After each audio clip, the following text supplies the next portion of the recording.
আসসালামু আলাইকুম। আমি খেয়াল করেছি এবং সার্ভে করে দেখেছি অনেককে যে বাংলাদেশের বেশিরভাগ মানুষ তাদের লক্ষ্য স্থির করে না। স্টুডেন্টরা তো করেই না, বেশিরভাগ স্টুডেন্টরাই এমনি বলে ফেলে মুখের ঠেলায় বড় হয়ে এই হবে ওই হবে, কিন্তু লক্ষ্যটা স্থির করে লক্ষ্যের জন্য অনেকগুলো কাজ করে যেতে হয়।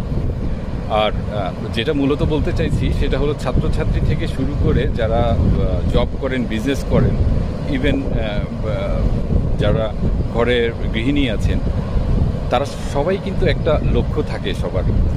সমস্যা হলো যে প্রত্যেকটা মানুষ আমাদের দেশের প্রেক্ষাপটে যখন তার লক্ষ্য স্থির করে এবং লক্ষ্যটা পূরণ করতে সামনের দিকে এগিয়ে যায়, তখন সবচেয়ে বড় ব্যারিয়ার বা বাধাগুলো দেয় হলো পরিবার থেকে আসে, সমাজ ব্যবস্থা থেকে আসে, রাষ্ট্রীয় ব্যবস্থা থেকে আসে।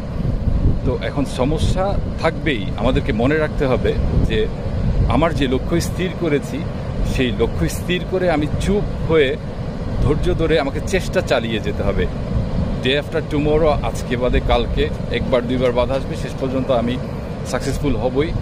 সো যেহেতু এটা সত্য কথা, সেহেতু আপনার পরিবার বাধা দেখ, সমাজ বাধা দেখ, আপনি আপনার লক্ষ্য স্থির করে সেখান থেকে পিছু পা হবেন না, আপনি সফল হয়ে যাবেন। তখন আবার সবাই আপনাকে তালি দেবে। এটাই হলো সিস্টেম।